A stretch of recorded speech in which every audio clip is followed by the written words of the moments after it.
I have a quick question for Philip. Sure, what's your question? So I saw in the details for this event that you wanted us to download VMware, like any type of like virtualization software ahead of time. Besides having downloaded that, is there any type of OS do you want us to download, because that wasn't specified in the description? Yeah, actually, I didn't have that uploaded at the time because I created a new VM for that, but let me share the link for that.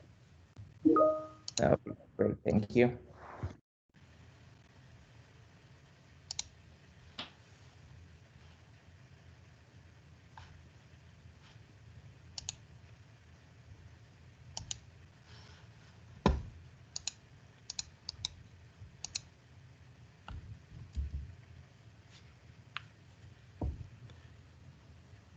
Okay, there's the link for the VM, but just to kind of set the expectations, this is set up for if you can navigate the operating system and look at, I've got Nessus installed on there. So in your home network, you can scan your home network if you've got a home lab.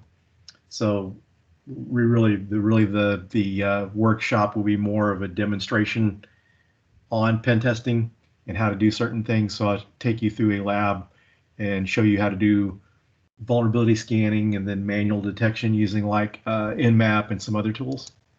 So that's kind of the plan there. But this VM has Kali Linux, and then it also has Nessus vulnerability scanner installed on it. And it can scan up to 16 IP addresses. So if you have a lab or whatever CTF you're using, or whatever CTF you're in, you can use that up to like 16 IP addresses. Interesting. All right. Appreciate the link there, Philip. Oh, you're welcome. You're welcome.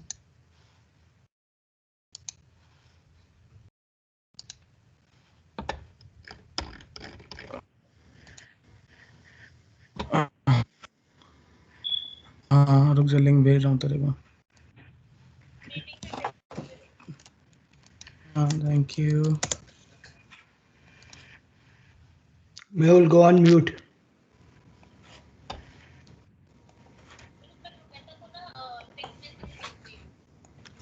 Guys, guys, you are being heard by everyone. So just have the offline communication. Put it on mute and then talk.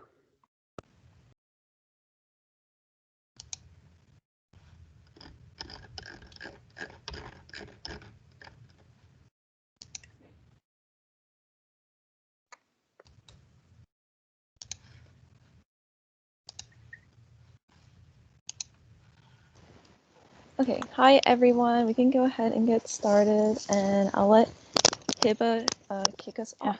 Okay, hi everyone. We're really thrilled to have you all in today's event. As you know, this is the pen testing event, which is the fourth step in the process of becoming an ethical hacker. And today we're really excited to introduce Phillip Wylie with us today and have him here with us as part of our ethical hacking series. So I'll go ahead and give a little introduction about Phillip Wylie. So Phillip Wylie is an offensive security professional with 23 years of IT and cybersecurity experience, and we're fortunate enough to have him guide us through the process of pen testing today. And aside from that, he also specializes in security vulnerability, application security, threat, and vulnerability management. And he also has experience performing penetration tests with web, mobile, and thick clients. Also network tests with external and internal wireless connections. And he's also experienced in applying social engineering assessments that include pretext calling and spear phishing. So this is all an overview of Phillip's amazing knowledge in the cybersecurity area. And in addition to all that, he has also been featured on several podcasts and also YouTube videos. And he's also the founder of the PWN School project, where he offers pen testing and ethical hacking courses that are free to the public. If you guys are interested, I'll for sure drop the link in the comments so you guys would check that out later on. And as you guys can tell, Mr. Phillip Wylie is extremely knowledgeable and has a lot of experience under his belt. And we're really excited to have him with us today and be our speaker for the pen testing portion of our ethical hacking series. So if this is your first event with us, welcome. We're really excited to have you here with us. And if it's not, welcome back. We're the Cybersecurity Club at UTD, and we are a networking platform that strives to bring together people with similar interests and skills in the cybersecurity area. We're here for anyone that is interested to learn more about cybersecurity or just wants to start and is just curious about what it is and wants to know if it's the right fit for them or any of that. We're really here to help. If you would like to ever shoot us an email or join our Discord, which we'll provide a link for it too in the comments.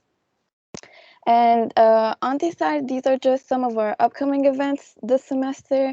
We have some pretty exciting stuff planned out, and all the dates for that will be posted through our Discord and also sent out through our emails. If you guys are in the list, if not, please feel free to drop your emails and we'll make sure to include you in that. And in today's event, we're also happy to be collaborating with WiCyS, which is the Women in Cybersecurity Club, also here at UTD. And they're another amazing organization that concentrates about cybersecurity. And I'll hand it over to one of their officers so you guys can get to know them better. I think one of their officers. Hi, Are here. sorry, my No, mic was it's off. okay, no problem. No problem. Yeah. Hi, I'm Aditi. I'm the president of Women in Cybersecurity at UT Dallas. And we're just an organization dedicated to just supporting women in cybersecurity and empowering them to get into the field and do all this cool stuff. So that's a QR code. It's to our link tree. You can find our social media if you want to connect with us or get on our mailing list so you can learn about our future events. And some of the upcoming events, you can see them on the side here. Later this month, we're going to have a cybersecurity event with State Farm. It'll be about security automation, which is super cool. So be there. And in the future, the dates haven't been decided yet, but we're going to have information events about the Scholarship for Service scholarship that UTD offers, a panel of women in cybersecurity, workshops with UTD IoT, and an OWASP Top 10 workshop. So that's us. Join WiCyS. That's the plug. Thanks, guys.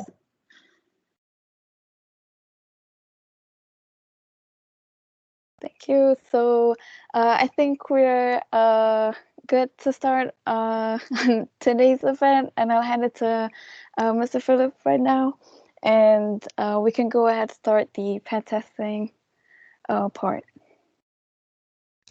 Okay, thanks Sure. everyone for having me. Actually, I spoke to your club back in 2018, I guess it was. Oh.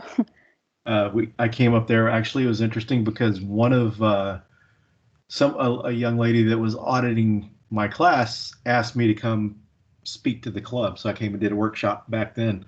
But I have let people audit my class through the semester, and so she was interested in having me come speak to your club. So back then it was, of course, before the pandemic, and we could meet in person. But this is good.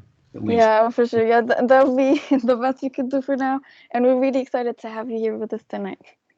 Yeah, happy to be joining. So let's. Thank you. Let me share my screen here.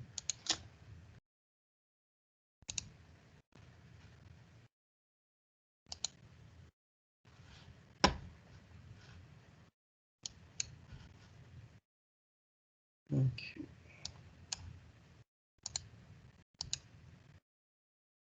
So can you see my screen? Yes, we can. Yeah. Yeah, interesting. Yeah. Story is back during the summer. One of my first security managers asked me to speak to his club, and He's there at the University of Mississippi, and they have an interesting thing set up there because their IT and cybersecurity people are staffed from the college. They're college students there, and that was my first time to give a presentation using Microsoft Teams. I'm used to using other platforms, but at not knowing it, and I gave my talk called the Pentester Blueprint. It's more of a talk about becoming a pen tester and not so much the technical aspects. But I sat there and was speaking a good 45 minutes. When I went down to notice that, didn't seem like anyone was asking questions or anything, I noticed that I disconnected. So I've been talking for 45 minutes. Yeah. No, we're good for tonight. So I know to be careful to make sure people see me and hear me. So Yeah, for sure. okay. So this is kind of I've been giving this workshop for a while. I've given it under, one of it was Poning Networks. So this was kind of an evolution of that, a little bit of an extension. So this is kind of a cut down version of what I did earlier today for Blacks in Cyber for their winter conference. So I'm excited to be meeting with you all today and sharing this with you.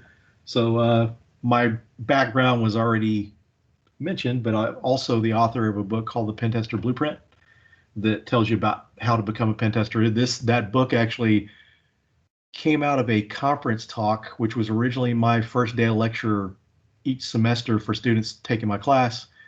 And by I started teaching in January 2018, and by November 2018, I'd actually turned this into a conference talk and gave it at WiCyS DFW, and have delivered that talk at several conferences since then. And like I said, it's now a book. So if you're interested in that, becoming a pen tester, this kind of shows you the background that you need to know. So a lot of you are already on the path. You're either some kind of IT or cybersecurity degree, so you have a lot of these basics already. So learning objectives. So we're gonna discuss the what, the why, and the how about pen testing, and we're going to show some further learning too, because one of the things I like to leave people with on my talks and my workshops is a little more information on things to study to learn more about pen testing.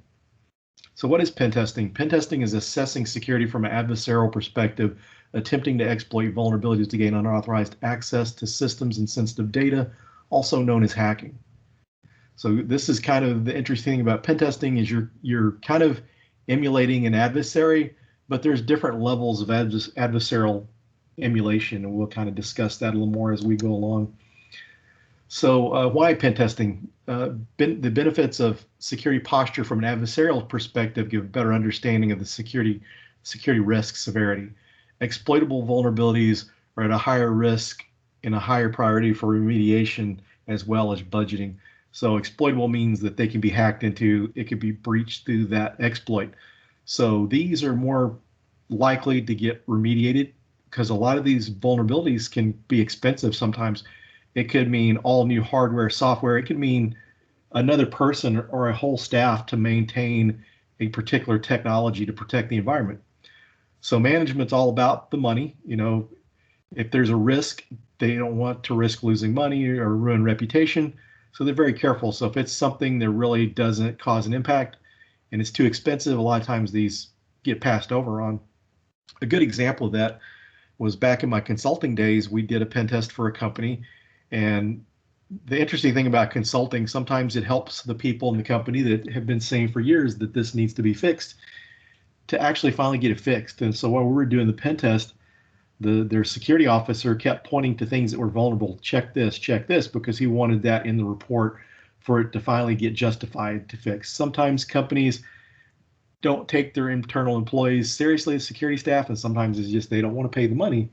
So he was actually pointing out things to us for us to test. There were like 5 of us pen testers. We had 5 days to completely test this whole environment. It was an international law firm, so we had a lot to do in a short period of time. So he wanted to make sure those items got picked during the discovered during the pen test. So you need a good framework and methodology when you're performing a pen test. So a good standard is the penetration testing execution standard. And you can find that at pentest-standard.org. And this was created by some of the sharpest minds in the industry of penetration testing. Dave Kennedy, the owner of Trusted Sec, he is one of the creators of this. Carlos Perez, known by the hacker handle Dark Operator, he works for Trusted Sec. Joseph McRae, a consultant and educator and frequent conference speaker, contributed to this. Chris Gates, a well-known figure in the industry, and if you've heard of Black Hills Information Security Group, they've done a lot of good webinars lately and virtual conferences. John Strand, that started that company, he was one of the creators of this standard. And then OWASP, the Open Web Application Project, I heard mention some of the talks or the announcements prior to this. This is a really good site. Not only is it a good standard for the OWASP Top 10, there's the OWASP testing guide. There's links to some different vulnerable applications that can be either downloaded, they're in the cloud or on the internet that you could test remotely. And so it's a really great resource there for web application pen testing. So I wanted to give that a mention. But the thing about the frameworks and things like OWASP testing guide and that thing, you're able to give good results each time. So you're creating your good quality work every time. It's a repeatable process and ensures you don't miss things. So this is it's good to have a good framework to work from. So the method a little further in depth, you have the pre-engagement interactions, intelligence gathering, threat modeling, vulnerability analysis, exploitation, post-exploitation, and the report writing. So report writing is not always the most fun part, but it's really the only value that the customer or your employer receives from a pen test.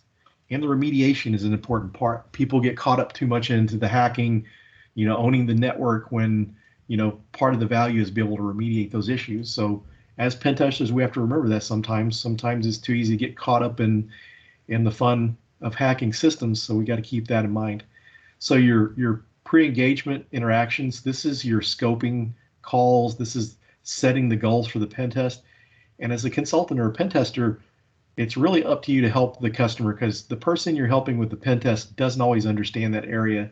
So you need to understand their goals. Why are they doing this? Is this just for security reasons? Is this for compliance, or is this for multiple reasons? And help guide them the right way. They're not necessarily, they may have not had a pen test performed or worked or managed a pen test. So it's kind of up to you to make sure that you deliver a good product, because you wouldn't want to go out and buy an expensive product and it not be what you want and you can't get your money back. So you're wanting to make sure that you're delivering what is needed.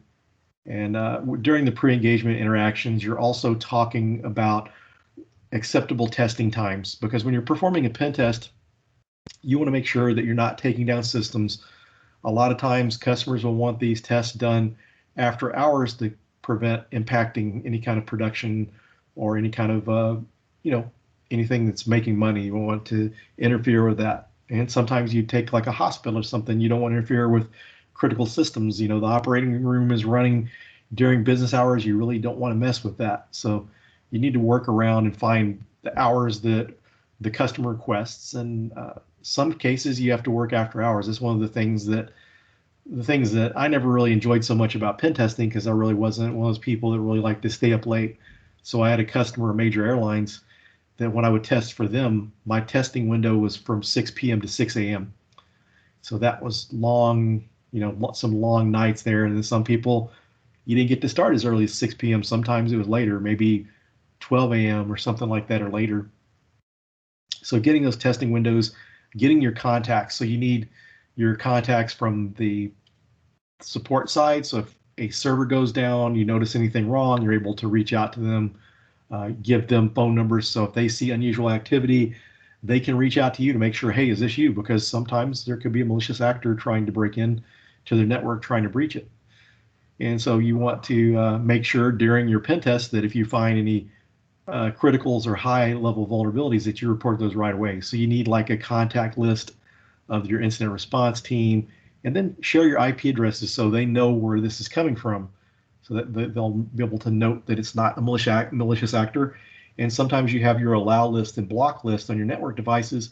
And in some cases, you may need to make sure that you're allowed, that you can test certain functions, because it's not always, you're not exactly testing the firewall, you're testing the overall security and say if that firewall fails, then things may still be vulnerable. So you want to allow the tester to be able to perform their testing without being shut down. So intelligence gathering. So this is an important part during the pen test. We're going to cover that in a little more detail. Threat modeling. So threat modeling is pretty important. And the more complex the system, the more important threat modeling is. And I highly recommend going out and doing some research. Microsoft has some really good documentation on threat modeling. And threat modeling, like I said, more complex systems take more time. I used to work for a bank, and we had ATMs that had to be pen tested. And before we brought it in-house and had our own pen testers testing the ATMs, we had third-party consulting companies do that for us.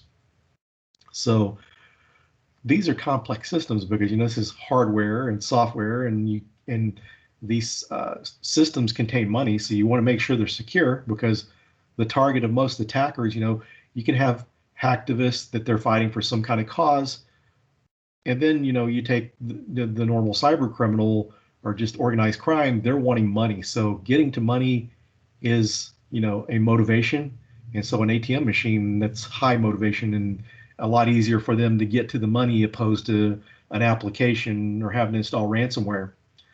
So you need to take in consideration, say, like if this ATM machine is in downtown Dallas, downtown Fort Worth, or it is some convenience store in East Texas, you want to take in consideration the environment that device is in.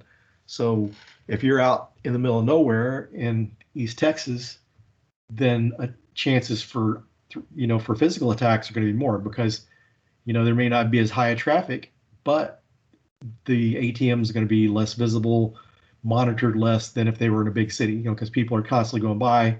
Police and security are going around and kind of monitoring that ATM. Out in the country somewhere, that's not the case. So you need to take in consideration that. So out in the country, the physical threat's going to be higher. So, physical is still a threat in other places, but you have to look at the threats based on the threat actors possibly in that area versus, the area you're in that you're having that device tested. So this can change. And also you're looking at, like for the ATM, you're wanting to look at any kind of areas that could be breached or used to break into the ATM and, just different threat vectors. So you want to map all this out to design your pen test. So this is going to allow you to do a more thorough test of the system. Like a network pen test, testing servers, desktops, you're going to have a good idea of the common attack threat vectors. But ATMs, this is a little less obvious, so it takes more time. So with the threat modeling, you being a pen tester, you understand maybe hardware hacking, network hacking, operating systems, application. You may understand that, but you don't, maybe not understand that specific application of that device. So you need to work with the experts to get information to help you better test it. So you have your vulnerability analysis. So you've done your intelligence gathering. The threat modeling that I mentioned here, when you're going in that detail, that's like before intelligence gathering, that's kind of pre-engagement interactions. But in this case, threat modeling would be as you're doing any pen test, you're going through looking for threat vectors. Some may be more obvious than others. Then you're going to do like your vulnerability scans, you take your intelligence gathering, and you're going to do a vulnerability analysis, see what vulnerabilities are there. Are they valid? When you ran your vulnerability scans, you need to validate that they're not false positives because vulnerability scanners will detect false positives. So you rule that out, and then we're going to the exploitation phase, which is also referred to as hacking. So as you're doing your pen test, kind of to give a little more details on the pen test process, you run your vulnerability scanners, you validate the vulnerabilities, and this is also referred to as a vulnerability assessment, where you're doing a pen test without the actual hacking part. Some of your assessments, and you see some people refer to as pen testing as VAPT, vulnerability assessment and penetration testing. So vulnerability assessments is the pen test without the exploitation. And sometimes maybe if it's a really critical environment, there's a lot of risks. They may not want to hack or exploit the systems because they're worried about causing harm to someone or too much damage to the system. So you validate your vulnerabilities during like a vulnerability assessment. You're also running other tools to validate those vulnerabilities.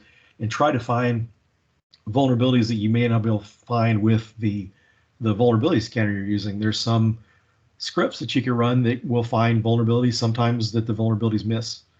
And so the exploitation, once you've checked out your vulnerabilities, you look and research and see if they're exploitable, then you try to attempt to exploit the system. Then you have like your post-exploitation phase. And so you've got initial access to the system. Now you're going through seeing if you can elevate your privileges. When you hack into a system, say I hacked into a web application, and the web application web server account or service account is running as a properly configured low-level user account. So the service account is created so you can just do what is needed without being able to do too much and exploit the system. So that's the way it should be designed. So if you are exploiting a system with those type of security controls in place, then you're going to have to elevate your privileges. So that means you're going to have to get a higher level of access to be able to, get more information on that system, to get to critical data, sensitive data, or also your post-exploitation is lateral movement. Maybe you can't get any further in that system. Maybe you can. Maybe you can get administrator root or NT system authority. Maybe you can get domain admin. But then you also want to see what is available in other systems. You may find that you're going to a system that you can get further. There's more critical information there. So you're wanting to go and see what all's available on there. And then the reporting. And to kind of give you a little more detail, since we're mentioning the exploitation, we're talking about pen testing, and I'd mentioned that pen testing is an adversarial simulation. So there's different levels of adversarial simulation. A lot of times in security, you hear blue team and red team, and these are generic descriptors of, blue for the defenders, red for the offensive team. And true red teaming is more of an adversarial simulation than that. You're imitating a nation state, a cyber criminal of some sort. You're trying to emulate that. And so where you're performing tests as a adversary, you're trying to be quiet on the network. You're doing what you can to go undetected. So you may not run your vulnerability scanners. It may be more manual techniques. With the pen test, you're trying to find all vulnerabilities that can be exploited, and there's value in that, definitely. But there's also value in more adversary simulation. So when we're doing this, we're going through looking for exploits. We're doing more of what's called an open scope penetration test. So social engineering may be in play. Physical building breaches may be in play. You could be trying to clone people's card access badges to get into the building, tailgating people, picking locks, trying to get into the facility, because your network and other controls can be really secure, but if someone is able to get into the server room and they get physical access, it's a lot easier to hack a system. So there's need for that. So when you're imitating, trying to imitate an adversary, then you're trying to go undetected. And whereas the pen tester, you're trying to find every exploitable vulnerability, as a red teamer, you're trying to go through and see what can be exploited and what it would take to breach the network. So you're doing more of a breach simulation. So instead of trying to find all the exploitable vulnerabilities and exploit them, you're trying to find the really high impact exploits, take advantage of those. You may find one or more. So in case you get blocked out one way, you've got another way in, you're able to maintain your persistence. Maintaining persistence is more important as an adversarial emulation, a red team exercise. Also, exfiltrating data, that's more important in this phase. And then the reporting. So the reporting, you documenting what you found on your penetration test. You're making sure you show details, how you discovered it, and how to remediate those vulnerabilities.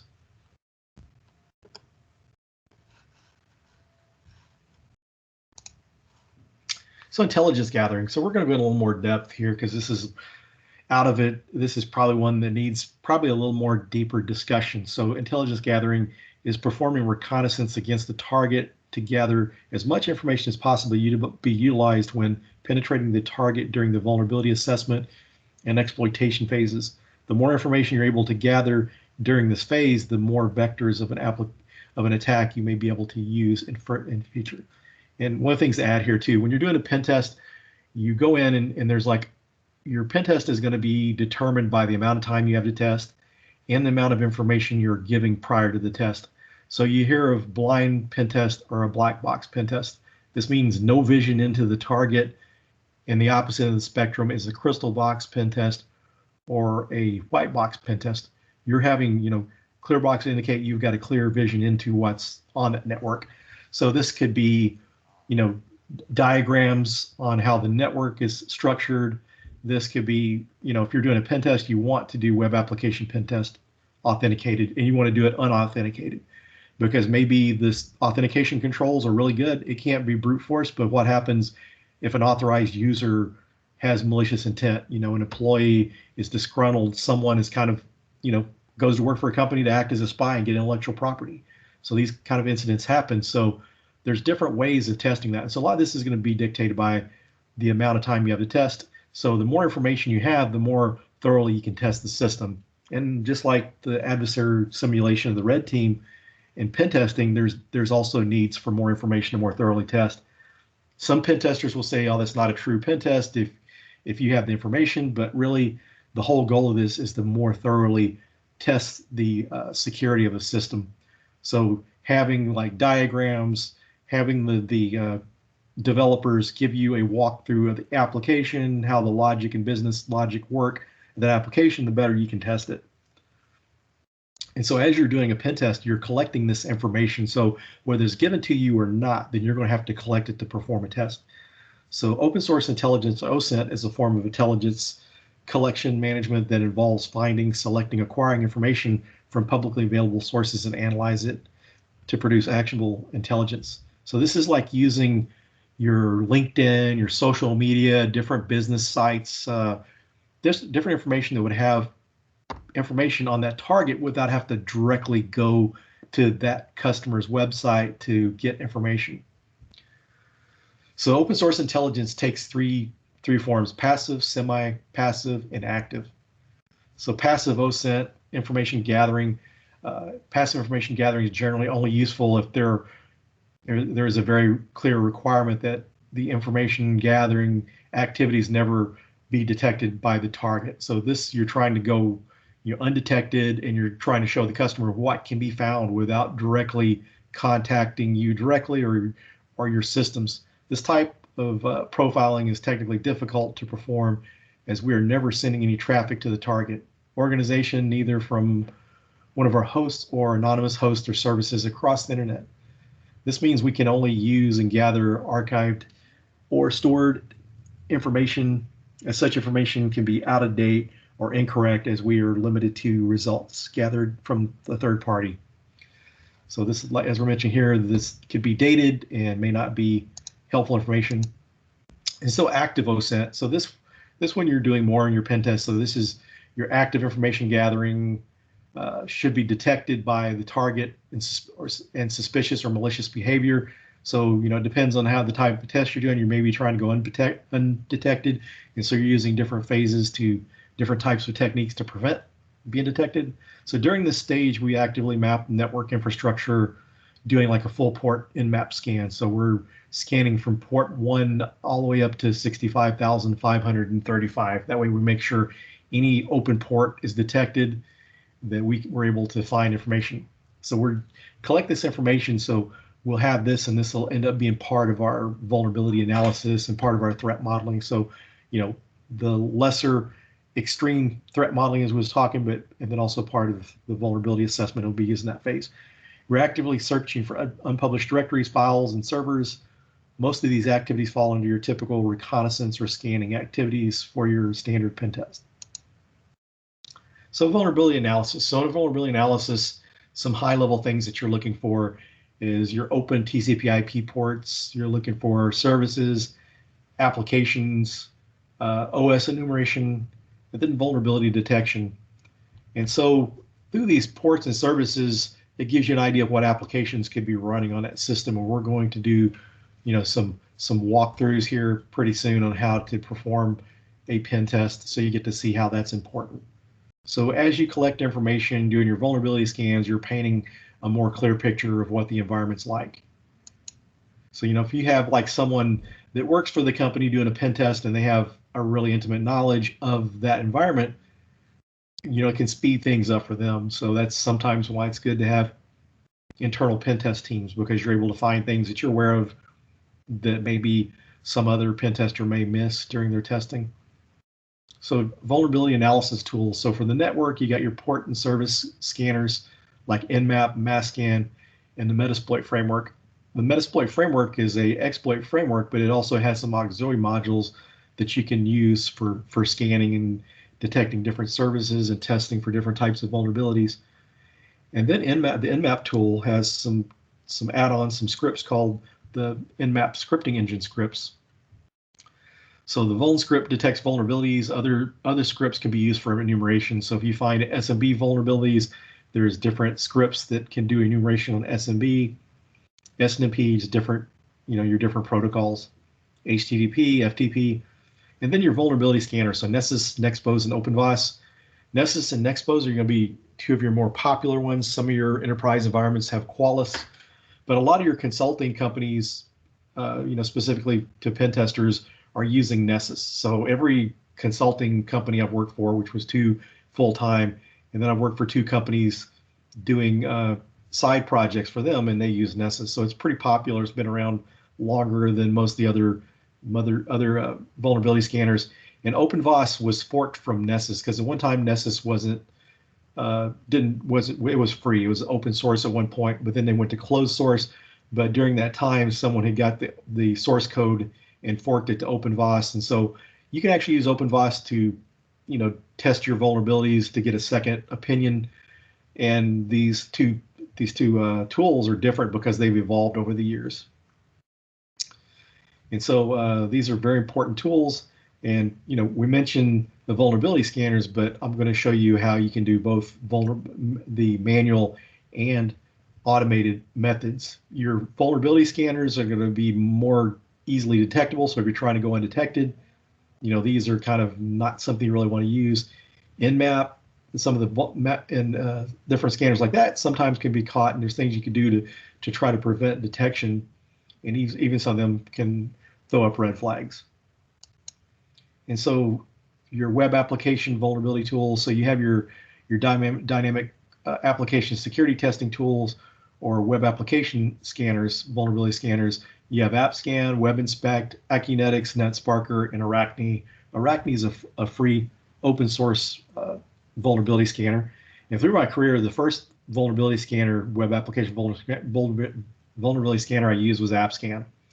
So when I got started, before I became a pen tester, I spent several years in application security, and this is where I learned about pen testing and different tools, and that's what got me interested. So AppScan was one of the first tools I used, and then later WebInspect. And the web application vulnerability scanners are really bad about finding false positives. So a lot of the companies that do consulting kind of get away from using those vulnerability scanners and then just relied on interception proxies like Burp Suite Pro, OWASP Zap, or man in the middle proxy. Burp Suite and Zap are the more common used tools. Burp Suite Pro allows you to do vulnerability scanners, which the free community edition does not. But OWASP Zap is a free tool, and it offers vulnerability scanning. And then open source tools like Nikto, WP Scan. WP Scan is a WordPress vulnerability scanner. W3AF is a vulnerability scanner and also an exploitation tool for web applications. SQL Map is a good tool to use to validate your findings to make sure they're not false positive, and also do further SQL injection testing. So that's one of my favorite tools. Dirbuster, Derby, and GoBuster are directory brute forcing tools, so you can look for files and directories that you may have missed during your scans.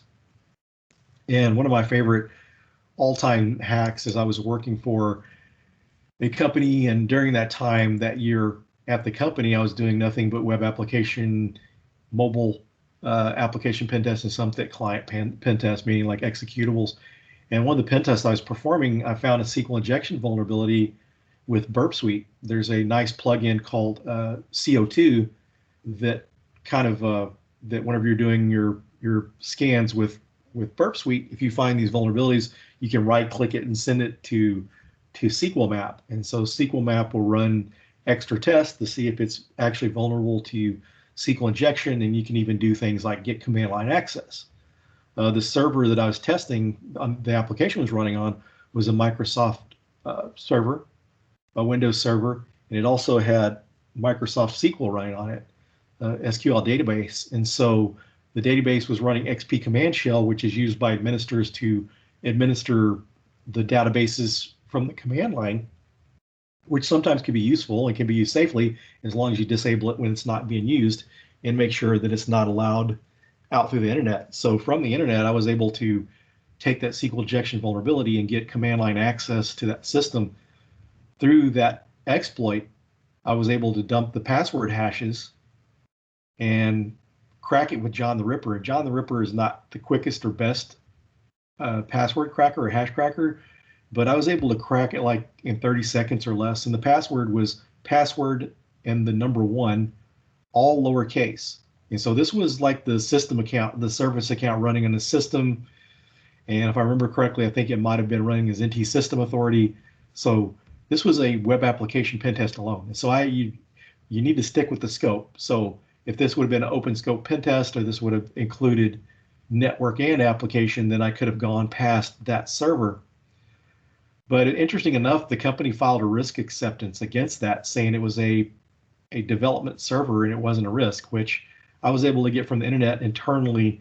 So I could have pivoted to other production systems in the environment. So it technically still was a risk, but that was, just kind of to show you how far you can actually go with a web application vulnerability. Sometimes you're only able to see, maybe you're able to get some information from it, or be vulnerable to some things, but not all the time you're able to get actually the operating system level of control of that system. So exploitation, this is the hacking phase. You're exploiting the discovered vulnerabilities and see if they're exploitable. Then you have Exploit DB, that's a online repository of exploits that are out there that have been discovered. And it's hosted by Offensive Security, the people that are the creators of Kali Linux, and also the OSCP and some of the other education and penetration testing certifications.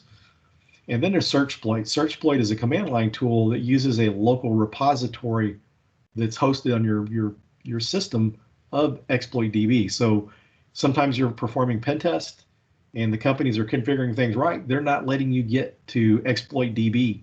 So having this repository on your testing system, you're able to run these exploits. Otherwise, you may have to go offline, use a mobile device as a hotspot, download the files, and then go back and test. So having these on your system makes it a lot easier to test, to exploit your systems. And Metasploit. So the Metasploit framework, this is not a manual method. This is an exploit framework. There's also Core Impact out there. There's a tool called Exploit Pack. These are different tools for performing exploits, hacking the system. At one time, there was really only scripts, and a lot of times you still have to use scripts because there's not a Metasploit module that supports that exploit. But at one time, people had to do this more manually. So this is streamlined and made things a lot easier for testers. So post-exploitation, so we mentioned before, privilege escalation. So you're trying to elevate past that basic user account to a higher level account. This may be root, domain admin, system administrator, or NT system authority, whatever is needed to collect the information. Lateral movement, trying to see if you can get to other systems in that environment. Sometimes you can reuse passwords. That's why they tell you not to reuse your passwords. And then sometimes you don't want certain accounts on systems and they don't need it. And that's why you want like your Active Directory accounts to manage those systems, so you don't directly have to put those accounts on the systems. And so persistence, this is more in exfiltration, are more important in your adversary simulation. So you're trying to imitate a bad actor. And so this is kind of the lab information there if you want to play around with that lab. It's already got Metasploit, not a Metasploit, but Nessus installed on it. The earlier workshop we had more time, so I'll walk them through installing Nessus. But Nessus you can download for free. I believe it's called Nessus Essentials now, and so you can go to nessustenable.com and sign up in the free version. Hey, Philip, Yes. Let me jump in. I think Ryan had already put in the link on the chat window, so anyone who's wanting to do that, just get the Nessus Essentials. Ryan's put a link there. And I think for I think students and educators, I think there is a essentials version which is free. Yes. Yeah, sorry for interjecting. That's okay. Yeah, the essentials version is what is installed on that VM. And so yeah, it used to be Nessus Home, but they renamed it. But it's Nessus Essentials, and you can scan 16 IP addresses, which is pretty good. You know, there's some small businesses that you could do all your vulnerability scanning with Nessus Essentials, and it's full-blown Nessus. It's not scaled down. The only limitations are the number of IP addresses that you can scan.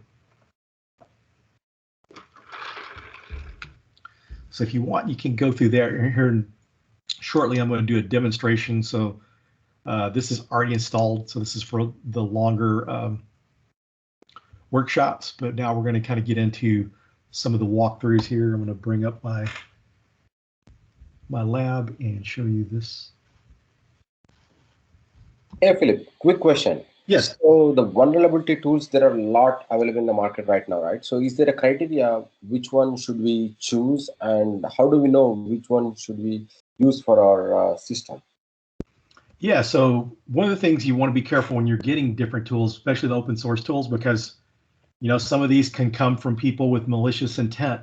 So you want to be really careful. So if you're downloading exploit code, sometimes it's a good idea to go through and create your own shell code, because there have been known issues with people that create these tools, create a backdoor into those tools. And so you got a shell to the system, and an attacker's got a shell to that system as well. So you want to be careful with that. So to follow a lot of the more commercially used tools like, you know, Nessus, Metasploit, Metasploit, the exploits you get from their website, they're going to be vetted and safe tools. So that is a good option there. So that's what I would go with there. And just kind of, keep in contact and up to date, watching what other people in the industry are using. And so that's a good way to do that. And just kind of, follow some of the blogs, Black Hills Information Security Group, Trusted Sec, and some of these other companies. So kind of, follow them. And as you get used to using the tools, you'll kind of learn through time, how to, what to choose and what works best.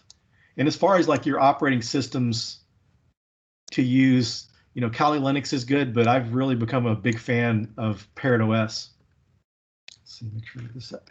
So yeah, Parrot OS is a really good one because over the summer I was doing a pen test. Okay. Trying to figure out. So yeah, over the summer I was doing a pen test for my employer, a Wi-Fi pen test, and some of the tools didn't work correctly. So I ended up having to install Parrot OS to get it to work. Thank you. You're welcome. Okay, I don't know what is going on with my reservation here, because this should let me in. So these are the labs I use in my class.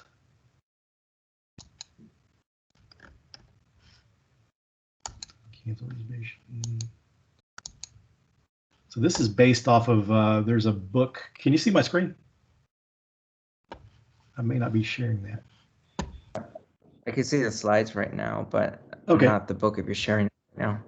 Okay, yeah, let me go and share this new screen here.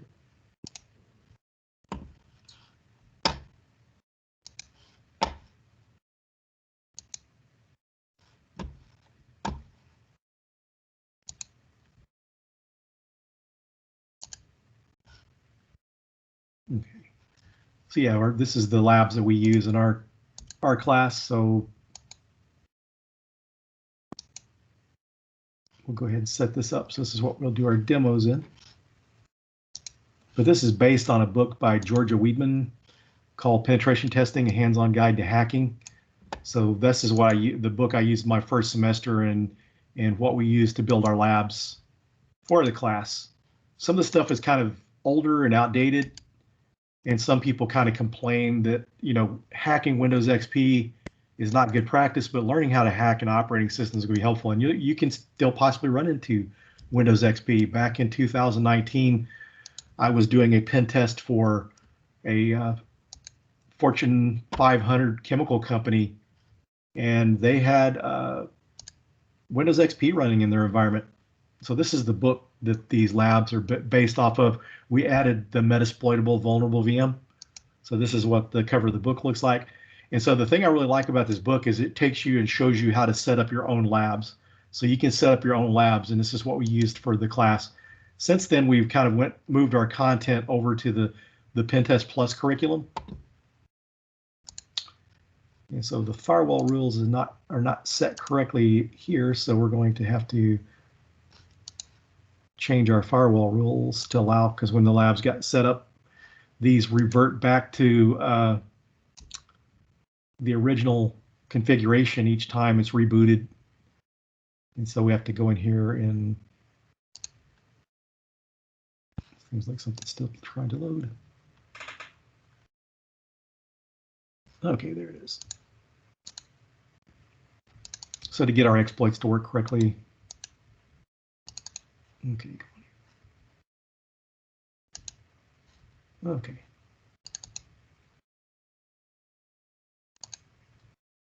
And so a lot of times when you're exploiting systems, the most common things are going to be weak passwords, systems that have not been patched. So, systems that haven't been patched, different configuration, misconfigurations. So someone, gave too much permissions to a service account or different things like that. So those are the things that you're really looking for when you're exploiting, and that's what the vulnerability scanners look for. And so we're going to go here and turn off our firewall. When you go in and set up your labs, it allows you to set the lab to the right firewall rules, so you don't have to shut down all the ports. So this is a little bit older version of Kali Linux, but it's not going to,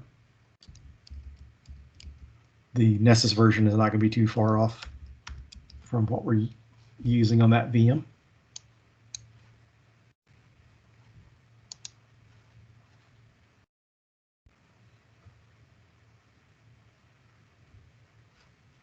So yeah, one of the projects I have my students do each semester is a pen test project. So they go through during class and they perform a pen test on this lab environment.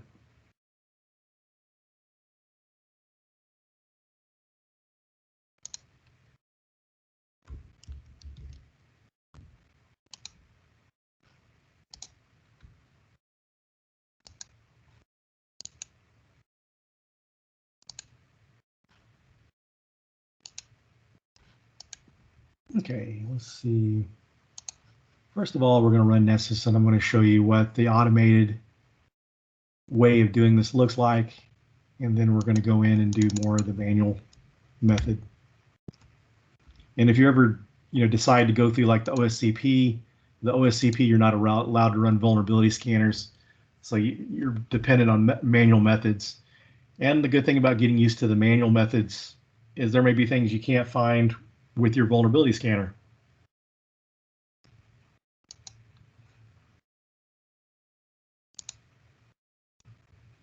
And let this plugins finish loading up.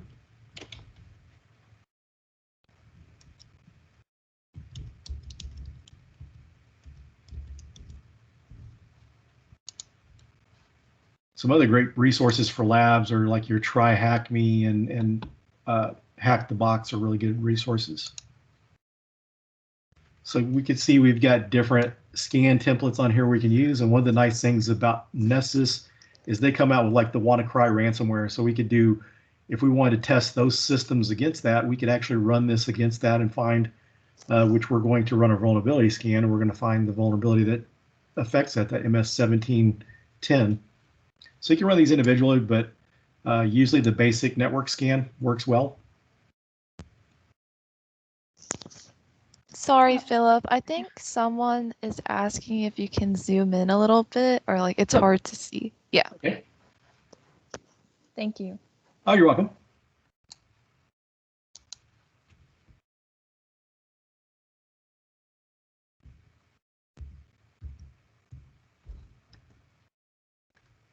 Is that better?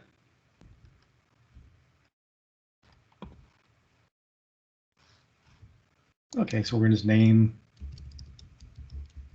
our scan here, and you can name that anything you want to. A lot of times you may just name it the particular part of the network that you're scanning. And so you can see these examples. This shows different ways that you can enter your IP addresses. So we're doing like a range, like .1 through .5. So, and then you can scan a full subnet. Sometimes this is easier. If you got a lot of IP addresses, you can actually add a file. So right here, you can click and we can add a file. So we can have like a file with our IP addresses in there. So we're just going to do the whole IP subnet.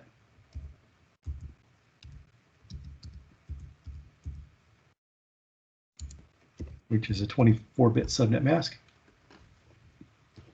And so you can schedule your scan. So you can go into the scheduler, and if we enable this, we can get it to run at a certain time, because sometimes you need to run scans after hours, so we can set that here, but that's not our situation here. Discovery, this is only set to do the common ports, but we could do all 65K ports. But we're going to do the common ports for just to save time. This is one of the things about pen testing. Your Nmap scans, your Nessus scans, those can take a long period of time, especially considering, you know, the environment you're testing. And then the advanced, you can do some web application checks. So we're going to go, well, that's not it here. Let me see, look at the assessment. Okay, so if we go to assessment, this does a default scan. So the general settings: avoid false positive alarms, disable CGI scanning, disable web application scanning. So we're going to go ahead and enable that. And we're just going to go ahead and do quick.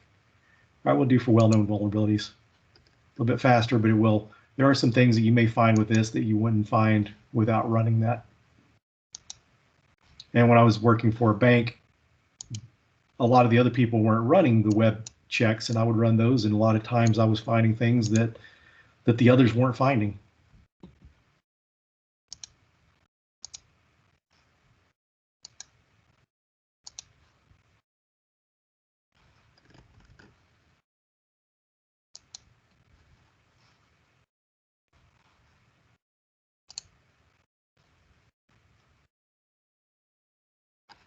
And so we see that so far we've found 2 IP addresses and no vulnerabilities. It's just informational. So we look at our topology map here. We're going to end up our Kali Linux systems, you know, our test systems, they'll show up. So we should have our firewall will show up, our firewall device, and all these systems here. So now we're starting to detect the other systems. So we see our firewall is showing up here. So we're already starting to see some red.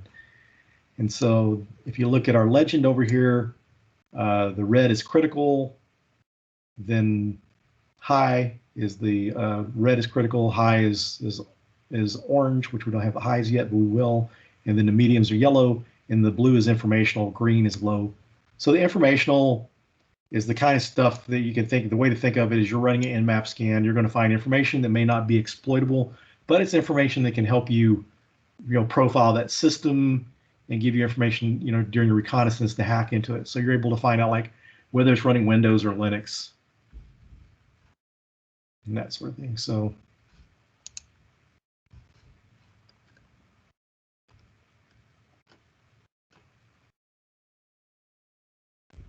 we can see we're already coming up with some critical vulnerabilities here.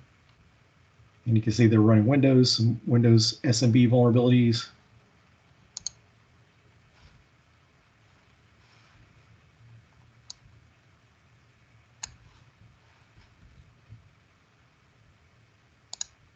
So while that's running, to make a little better use of our time, we're going to go over here and do an Nmap scan.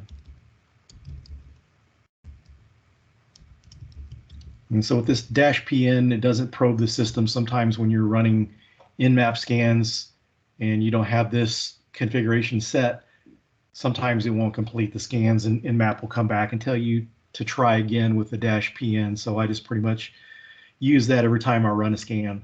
Philip, is there a way you can make it like a full screen or something? Let me see here.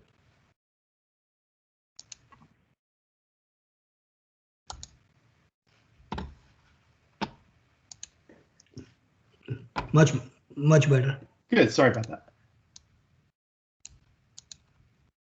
If you still can't see for whatever reason, if you're on a laptop, I just figured out you could just try pinching outwards while holding your mouse over the screen that's being broadcasted, and it should be able to zoom in for you. Okay. Let's see. Oh, I wish I could see how it's coming. Let's see, maybe this monitor I'm using is kind of, let me try something here. What I'm gonna do is I'm just go ahead and not use the big monitor that I'm using. Go to a smaller monitor and see if that works better.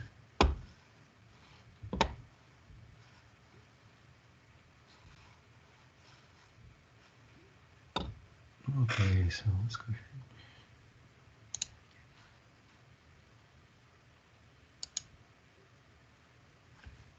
Okay, so let's.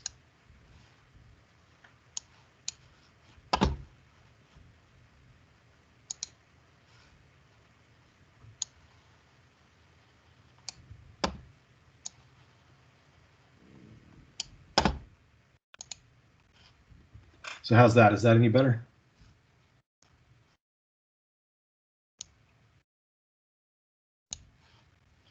Much better. Okay. Yeah, I was using my widescreen monitor. My new employer sent me this 34-inch widescreen monitor. It's pretty nice, but not so good with demos, I guess. Okay, that takes a little more of the other stuff out. So okay, so we're gonna go ahead and run our Nmap scans.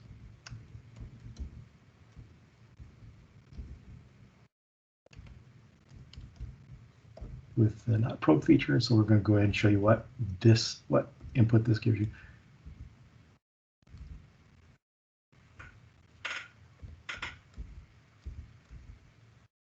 We're going to go ahead and do the whole subnet mask. So this would just do like a quick discovery. So we're going to go through and quickly find all the IP addresses that we discovered during NSS scan.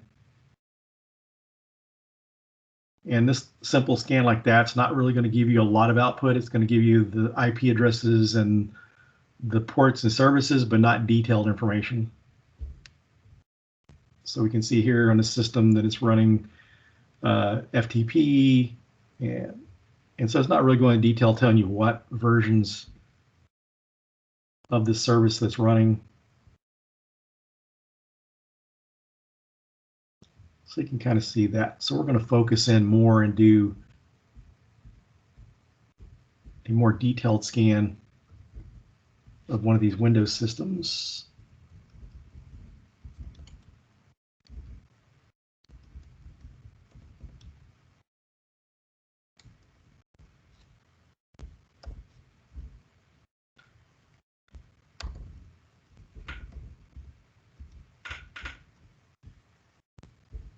Okay, so we're going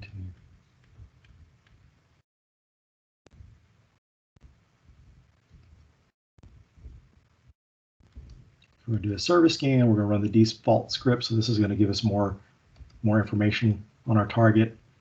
Because with this first one, the SV, that is going to test for the version information. SC runs default scripts. We're going to run the script, NSC script called vuln, and it's going to come back and give us the different CVEs and open source vulnerability database information. We're also going to do T4 to make it go a little bit faster. Once you start getting faster than T4, then you're going to not get all the information. You might miss something. So we don't want to miss anything on our scans. And we're going to target just this one IP address.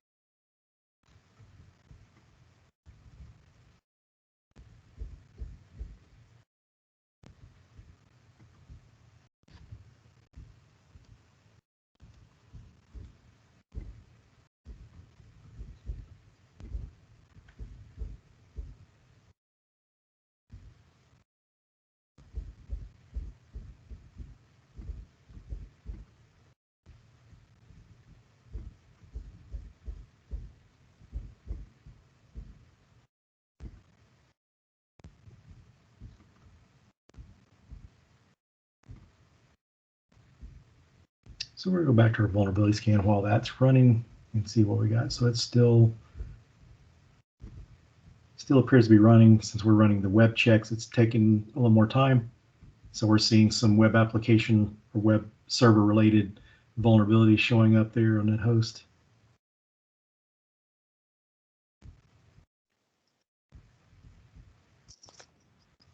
And so if we look at these, let me go see this. It's still doing the web checks. But once we get into some of the Windows-based vulnerabilities, then you'll be able to go in there and see, okay, this was a good one.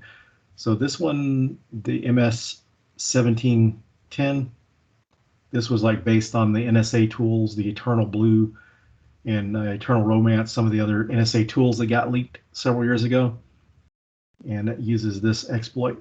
So this one's vulnerable for that. So if we go and look,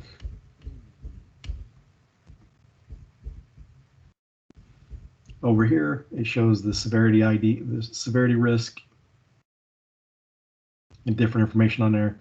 So it tells, it'll ask if it shows if it's exploitable or not. So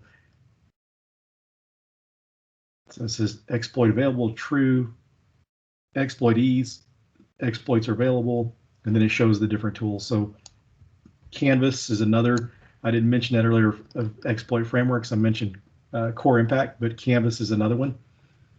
Another commercial tool, Canvas and Core Impact. Metasploit's popular because Metasploit's free. There is a professional version, and a professional version integrates with Nexpose, and it's also got like a web interface that makes it easier to use. For me, I'm so used to the Metasploit framework using the command line. When I was in a company once that had professional, I was just so used to using the command line version of that.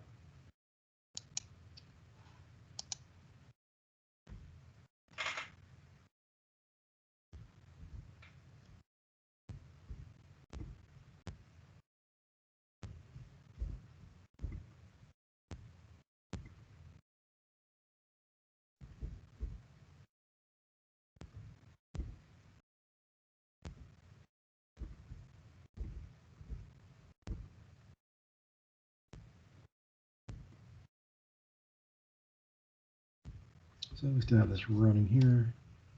So we're starting to go through the NSE scripts. So we see NSE timing. So it's going through those scripts.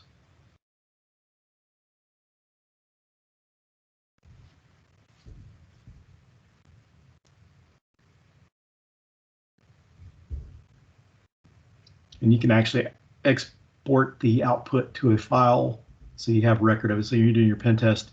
You know, some of these you may need to take screenshots of the Nmap scans or include that in your report. And so here we see some of the vulnerabilities.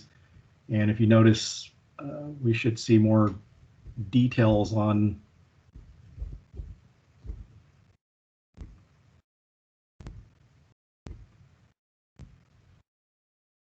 so we're seeing some SMB related vulnerabilities. And so compared to the other scan, we're seeing more information. So we're seeing that it's running Microsoft IIS web server 7.5. So go here and we can open up a new tab. And so we can use search exploit. And one of the vulnerabilities we'll look up first is 1710. Forgot the 0.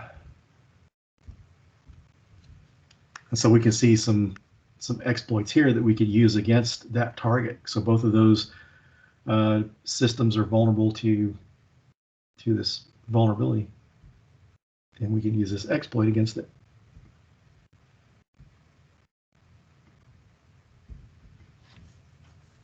And so we found an exploit. If we want to go after that, you can also look up these vulnerabilities on exploit.db, which is just the web front end with that information. So exploit.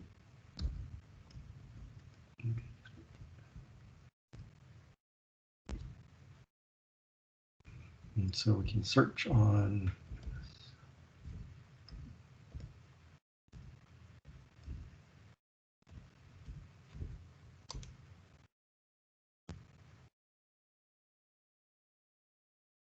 So we can see some of our vulnerabilities here. Some of these are some of the same ones that we saw with Searchsploit, but this one right here, the exploit pack, this is the creator of exploit pack. So this probably runs these exploits, a good chance it runs in his framework.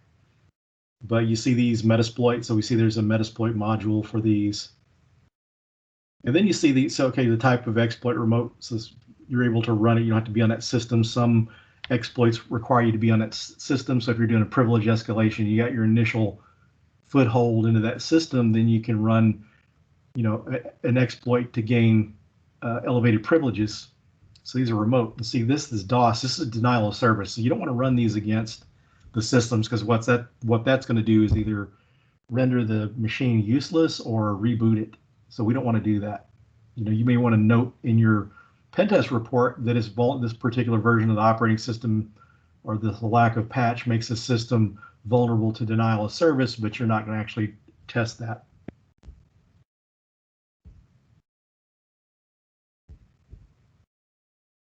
So we go back over here and we're going to run Metasploit.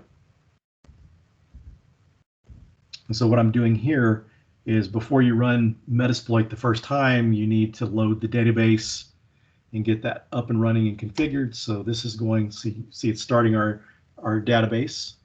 It's creating the database users, and then it's creating a configuration file. So later on, when it loads it, it's going to pull this database configuration file, which was this YML extension.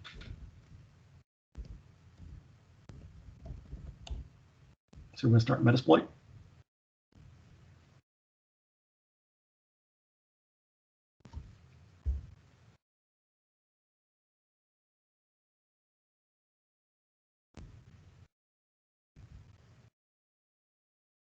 And the funny thing about Metasploit is these different little characters, ASCII characters and things that come up. This one's not one of the more funnier ones, but there's some funny ones that come up there. So it's kind of interesting. Each time you launch it, there's something new. And so we're going to search for MS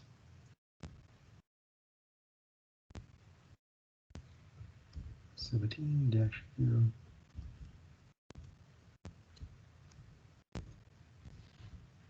And you see a lot of these. The interesting thing is, you know, people think, and to an extent, there's a lot of vulnerabilities that come out against Microsoft. But the interesting thing is the security of Microsoft products has improved. Because I remember when Windows 2000 came out, which was the server version of Windows XP, they kind of changed the way they did security. Before that, you had to secure the system. It didn't come locked down. Like, for instance, like Linux or Unix is kind of locked down, so you have to loosen up the permissions as you go along. With Windows, it was like everything is open and you had to lock it down. So with Windows 2000 and XP, they went away from that model of everything open and then lock it down as you need. They kind of went the other direction to make it more secure. So, you know, the security did improve upon that. And so we're going to use our Eternal Blue exploit. So we're going to use exploit.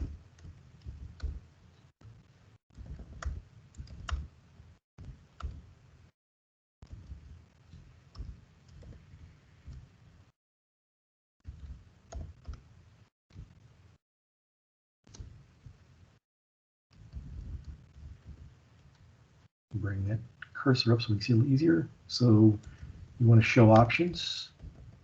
So you're going to need a payload. So you're going to need a way to deliver that exploit. So we're going to show payloads.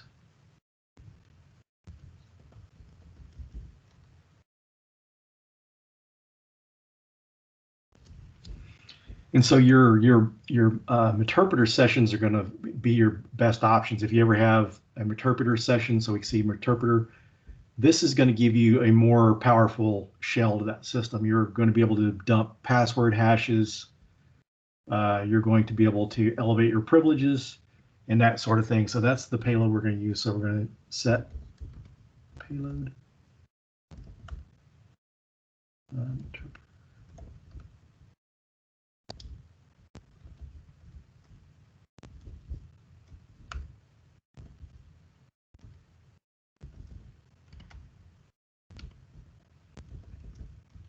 So we're going to need to have the IP address of our remote host. So that's the system that we're attacking.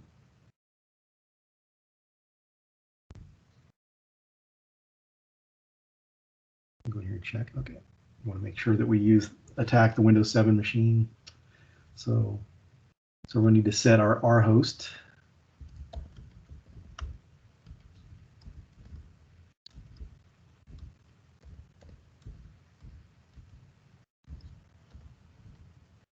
And so we have our payload set. We're going to set the L host. So we set, and that's the local host. That's our attacking machine.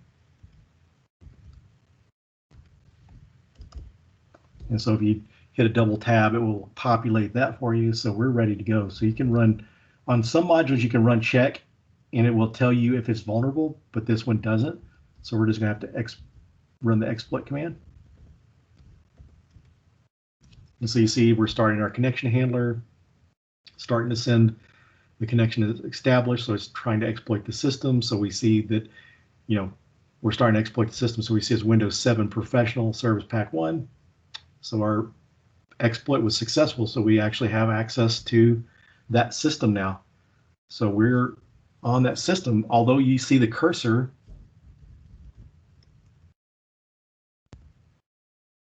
oops, I was trying to get the cursor to come up. So, but anyway, you see that, and so that's just a weird looking prompt. So if we type in help, you can see some of the things you can do with this.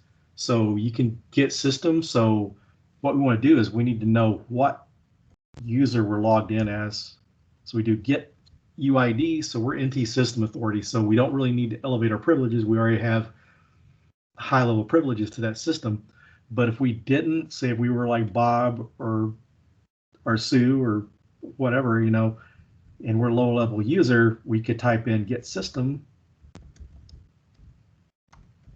and it would elevate your privileges, but we were already there, so we really didn't need that. So you can take like screenshots. We can do a hash dump. So we're dumping the password hashes. So we see the administrator. So we see these last two. These are actually Windows created accounts. When Windows was installed, it created those accounts.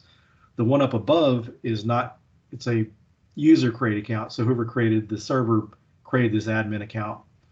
And usually kind of a giveaway when Microsoft creates the accounts, it's normal capitalization like you would for a name. You're going to have the first character uppercase, but you could do that as well. You can name those if you want to. So you could take these password hashes, do a pass the hash attack, or you can even crack the password hashes.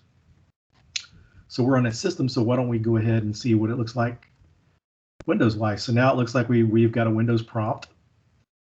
So we're able to navigate the directory file system on here. So we're able to look at what directories we have. So we can change directories to users.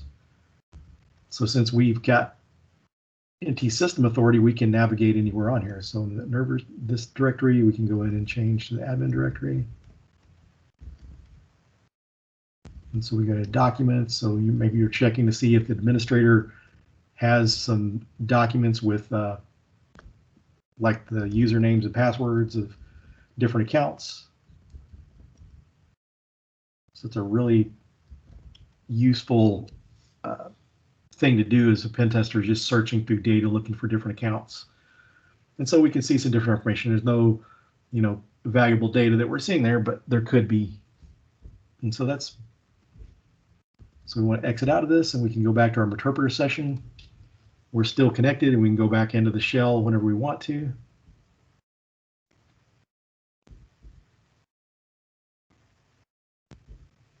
So we can go back to our scan and see if it's still running. Okay, so our scan completed.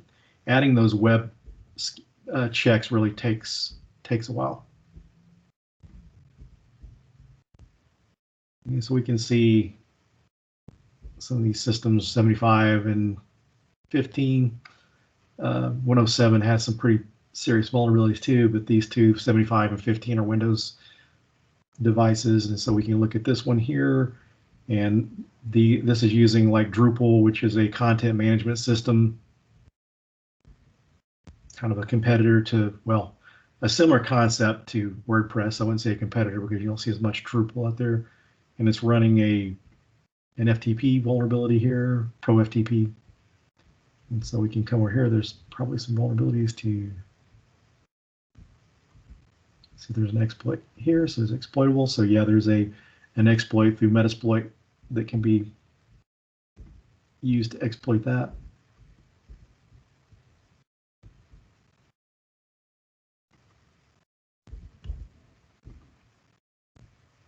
And so another tool you can use, so we're, as we're trying to collect information, so we saw that this particular server has HTTPS running on it, so we can use Nikto.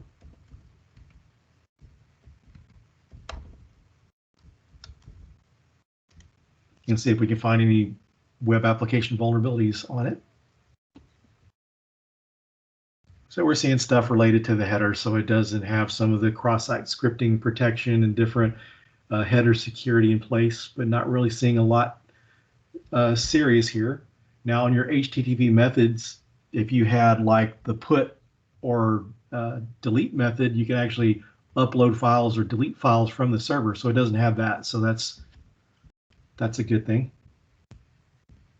So we go to this other server, seem to have some web vulnerability. So it's got a little more here. And so we're seeing the open source vulnerability database ID numbers coming out for these different vulnerabilities. So this has got a lot of web application vulnerabilities there. And so this is a way, you can go back and we can look at our Nessus scan. It's going to have some similar information. So this is a way to do it manually. And, maybe, there's times that the commercial vulnerability scanner may miss something, but Nessus finds it. I've had pen tests before where I found stuff with Nikto that Nessus or Burp Suite didn't find.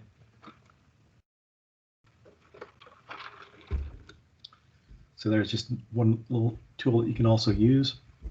And when you're doing we're going to exit out of that. And you can type back to unload that exploit. So another thing you can do too is you can do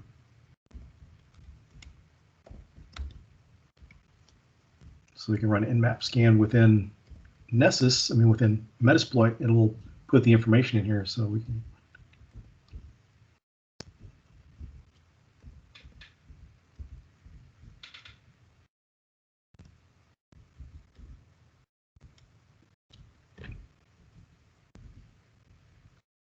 And as you run Metasploit and you find vulnerabilities, you can do like the vulns command. It'll list the vulnerabilities that you found.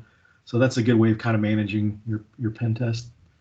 So we see those different ports open, so we can type in hosts. And so see, since we actually exploited that one system, it's got the information on the Windows version. And so we see the other IP addresses of the systems and the MAC addresses. And so let's see what else we can do here. We can. So it's got the vulnerability listed since we exploited that system. So as you exploit different systems, run your auxiliary scanners and find vulnerabilities, it's going to populate this. So when you're going back, work on your pen test report, you can go through and look at your notes. And one of the things I didn't do is you can set your workspaces. So we're using the default workspace, so we can add workspaces. So you can do workspace.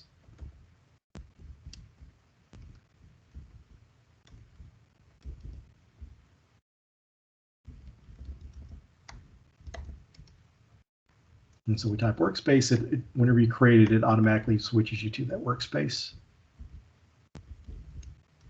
So we see over there, and if we type in vulns, we're not going to see we shouldn't see anything because it's not a database, so we do workspace.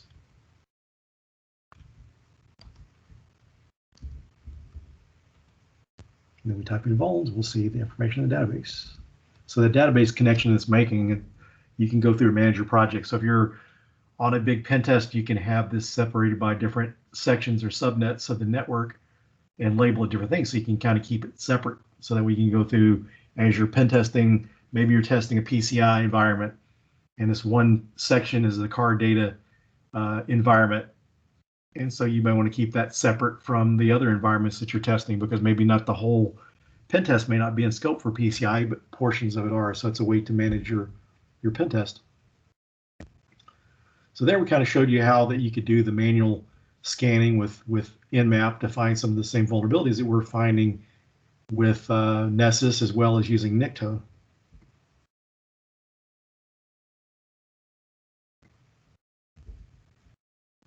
And then like for your Nessus reports, you can actually go here and you can create a report.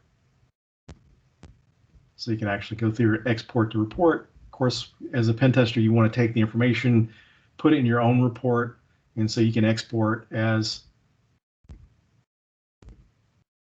Okay, so you can sort this by host or by the plugin, meaning the vulnerability that the tests that ran use different plugins, so you can sort it. But the best thing to do is just sort it by host. You export it, and it creates a PDF of this report. So it's something you don't have. That way, you can kind of go through and review the information from Nessus without having to log into Nessus every time you need to get that information.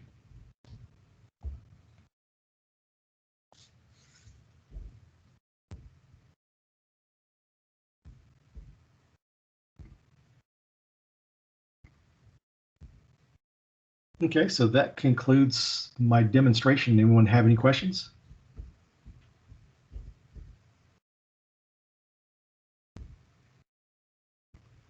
Yeah, I have a question. I come from a sales background, not so much of a technical background, but this was still very impressive, especially as someone aspiring to get into the cybersecurity field. I'm wondering, it's something that I worry about a lot in sales is, how good AI is getting and how automated some of the things that I do can be done in this space. So I noticed you're using a lot of tools. At one point, do you have like an executable that you can just run completely and take the human element out of pen testing? Is that something that you think is on the horizon? Or I'm curious if you can speak to the human element of the work that you do. Yeah, honestly, I don't think it's close at the point. And one of the examples I'll make too is we look at some of the vulnerability scanners and how I mentioned that sometimes you find false positives. We didn't really dig through. We didn't find any false positives, but a lot of times the vulnerability scanners, especially your web application vulnerability scanners, can find a lot of false positives. So that, and as far as the human element, especially when you're testing an application, you can have the identical web server, identical application server, specific code that is written in. All that could be the same, but the developer, the business logic, can all be different. So you have to kind of manually go through and look through the application. And so I think what is going to happen first is there's going to be tools that, like we got vulnerability scanners, and one time you didn't have that. So you got vulnerability scanners that makes finding these vulnerabilities easier. Our exploit frameworks like Metasploit or exploitation tools make things a lot easier. So the first thing I see is it's going to enhance these tools and make them work better, because there's some things that are easy to find, and more automation, machine learning or AI can improve upon it, but some things are going to be harder to replace. I don't know when you'd actually be able to totally replace it. That can be kind of difficult because you have to be able to think like a hacker to do some of these things. So I think what you're going to have first is you're going to have some really powerful tools, and some of the things they have out there now. There's a tool like XM Cyber and Simulate, and they're kind of red team emulation tools. So they'll go through, and it's almost like a vulnerability scanner, but it goes through and it'll see different vulnerabilities and how they can be chained together. So that's kind of a first iteration of what that would look like. So I think what it's going to do first, it's going to take people that are less skilled and let them function at a higher level quicker. They won't be able to gain those skills, but there's things they could do. It might take someone more experienced. And tools like XM Cyber and Simulate are like $500,000 a year, so it's kind of an expensive tool. You could hire several, high-level, pen testers for that much money. But I think it's really going to automate the tools first off, and it's hard to say that it won't ever, replace the human element. But the humans are going to be directing, because people are still finding the exploits and doing the security research to find out how to hack into these things. So you'd have to feed it that. So that's one of the things, if you're going in that field, the one thing you have to remember is like people were worried years ago about robots taking away the jobs. What happened? Now you've got the robotics industry. So people are programming, maintaining the robots. So someone has to maintain the robots. So you're going to have people, with AI backgrounds, knowing a little bit about pen testing or whatever to develop those. So my answer is I think it's going to create tools. It's going to find the easy vulnerabilities, the low hanging fruit, and it's going to do that faster and better. So like if our vulnerability scanners and that sort of thing are going to improve, I'm not sure how long it would be before they replace the human. But another good point, the interesting thing with your background in sales, the be able to work with people, so those soft skills are good. And a lot of times salespeople make good social engineers because if you're able to talk people into buying stuff, make people like you, then that's kind of like social engineering. So that's kind of where those backgrounds are helpful. I know someone used to be in the Dallas security community. She was originally a journalist, and so she had a talent of talking her way into like crime scenes or different things that were going on, events, to get in to talk to people, to interview them. And so her partner at the time, he had told her, he said, you're good, you'd be a good social engineer. So she went into that, and she's a really great social engineer.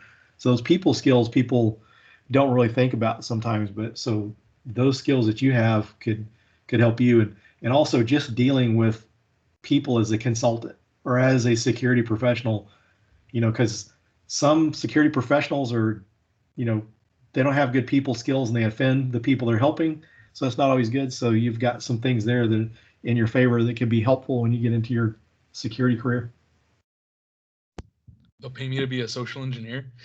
Yeah, you can get paid to social engineer. So basically it's being a con man, is talking people into, one of the most realistic, interesting movies. Well, Mr. Robot was a good series because some of those things happen that way.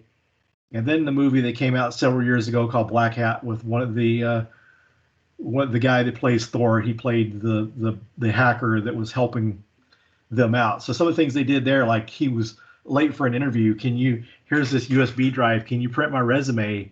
I dumped coffee on it. And so they do that and they fall for it. So it's playing on the empathy and sympathies of the people that you're trying to get to help you. It's getting that sense of urgency. So like you've got someone come in a 3-piece suit, dressed really nice on a phone, kind of in a heated conversation. Yeah, you need to get this done or we're going to lose the account. Given that sense of urgency, people are going to say, hey, I don't want to make this person mad. They could get me fired or make my life hard. So there's just different ways. This same woman, social engineer that I was mentioning, she had a tool she used to use that was pretty funny. She had a prosthetic belly, so it looked like she's pregnant. So she would go to buildings and have her hands full of Starbucks. She can't get in the door. She doesn't have a badge to get in, but who's not going to let someone's got their hands full. People are usually going to be sympathetic and let them in anyway, but it's a pregnant woman. So pregnant women are not going to do anything malicious, so they open the door and let her in. So social interesting. Is a whole different skill there. And in some cases, I would say that takes more talent than some of the hacking stuff because, just knowing human behaviors and how to exploit that is a field all in itself. At Black Hat last year, they had a woman doing a social engineering desk, and she called into AT&T with a baby crying in the background. And of course, the guy's like, oh, like just wanted everything to be fine for her, and escalated further without needing the checks. Yeah, that was actually the social engineering village at DEF CON. Yeah, because they have that competition every year, the social engineering, and they got the booth, so you get in there, so it's quiet. So yeah, it's pretty interesting. They get like, I don't know how many days before the competition to do the OSINT, where I mentioned OSINT. So that's really good for social engineering. So if you work for Bank of America and I'm doing a test for Bank of America, or you could be a bad guy, they're going in doing their OSINT. They're looking for different key personnel. So they're looking to see who maybe the CISO is, find out if they can figure out who their executive administrator is. So they're trying to get in and possibly send them a phishing email and that sort of stuff. So it's pretty interesting work. And then that social engineering CTF where that one woman was competing in, it's pretty interesting because there's a lot of pressure. So they're trying to dial in, and if they don't get the person the first time, and this is information they collected ahead of time. So, sometimes if they can't get a hold of that person, they may not be able to do much, and pretty interesting. I actually have a friend that won that 1 year. She does some social engineering workshops and OSINT workshops, Aleth Dennis.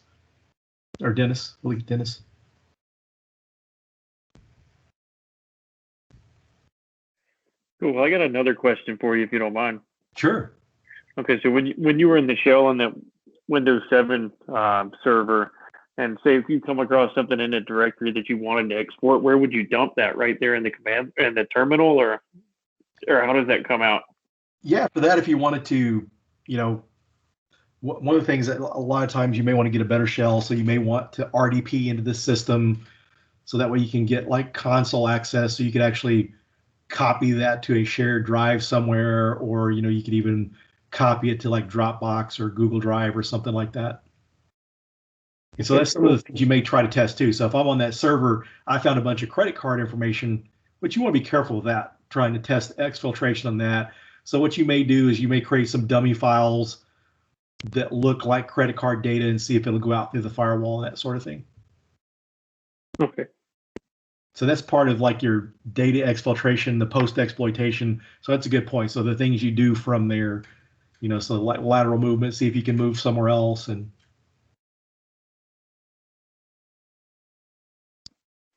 All right, thank you. you're welcome. Anyone else? I have two questions for Okay. you. The classes that you teach at Richland, are those credit courses or continuing? I offer them as both. Both? Yeah, so you can take it as continuing ed or credit. And so it's interesting, before most of my students were continuing ed, and the person who used to run the internship programs at Richland ended up leaving. So that, and I think there was a shortage of internships. So now my class and the internship was the only way to graduate. And so now people have to come through my class. So there's a lot more credit students that come through. Yes, sir. And the next question I was going to ask you, you know how the university has this cybersecurity club? Yes. Outside of school, do you know of any clubs where someone might be able to go hang out with other people that are into this, that could possibly learn stuff from them? Oh yeah, yeah. The pandemic is really hard on this stuff, because that used to be my favorite activities would go to conferences like DEF CON and different security conferences and go to meetups. So I run one called Pwn School. It's the Pwn School project. So if you go to our website, I'll go ahead and bring up the site. Would you close the doors? No. So if you go here, you can go to our Slack channel. We have a Slack channel. You can sign up for that. There's like the link to Meetup. Oh, go nice. to Meetup. We have a schedule of our events, but then you can also go to our YouTube channel, and we have videos of previously recorded talks. So we have people that did talks on becoming SOC analysts. We've had a lot of different pen testing related topics. We had someone did a talk on digital forensics and incident response. So we got all these videos out there that you can check out. But yeah, if you go to like meetup.com, Dallas Hackers Association, it's not running now because of the pandemic. There's a local DEF CON group. There's a local DEF CON group. There's a local OWASP group. And so there's a lot of those. So if you go on Meetup, so maybe if you're in the area temporarily for school and you move off, Meetup, there you always find those. So, you know, wherever you go, so like when you travel places too, there's a chance of finding meetups going on. So there, look for your local DEF CON groups and your OWASP groups. And so like I said, our Pwn School meetups, they're like the third Monday and third Wednesday of the month. So if you look on Meetup, we've got some meetings coming up. One of them, someone's going to do a talk on starting in hardware hacking. So a local pen tester I know, he's going to do a talk on how to become do hardware hacking. Then I got someone else doing a social engineering talk. So those are coming up. So we host those each month. In 2019, I started offering the Dallas meeting as a hybrid. It was streamed and in person. And then with the pandemic, we went pure virtual for now. So there's a lot of different Discords that are associated with those different groups too, Discord channels and Slack channels that you can talk to people. Yes, sir. Thank you very much. You're welcome. And also one of the things I want to also share too is in my slides, I had some some learning opportunities here. So I&E, the company I work for, this one course here, it's their starter pass, and you can sign up for their student pen tester course. And so you don't have to be a student to join that. So you can be, they just call it student because I&E purchased eLearn Security back in 2019, and the student pass is basically, it's their student pen testing course, which prepares you for their junior pen tester certification. The certification is $200, the certification exam, but you can take the course for free by signing up for this starter pass. So I can copy and paste this in there. I would recommend sending it because this is free of charge. There's, it doesn't cost anything for that. So if you sign up there, then you can take that class for free. And also too, their starter pass, if pen testing is not really what you're interested in, they've got some other areas that they cover there too. So there's other content. So they've got some data science stuff. I think it's like Python related. They also have like a Azure cloud course too that you could take through that starter pass. And so these other resources, Try Hack Me, hackthebox.eu, CTFs, bug bounties are good, home labs. And then I shared Pwn School, but here's also my YouTube channel. If you go to the Pwn School website, you can go to but I started posting my lectures. So all my lectures now I'm putting up on YouTube because I let people audit my class. That's how actually Susan Shee was the one that invited me to speak to your club back in 2018. And so I let her audit my class. That's how she found out. So instead of just letting people audit the class, which basically you take the class for free, you don't get credit, I open it up to, I'm starting to just record the lectures and put those up there so that way anyone can learn from it. So you can check those out there. And then some other resources as far as books go.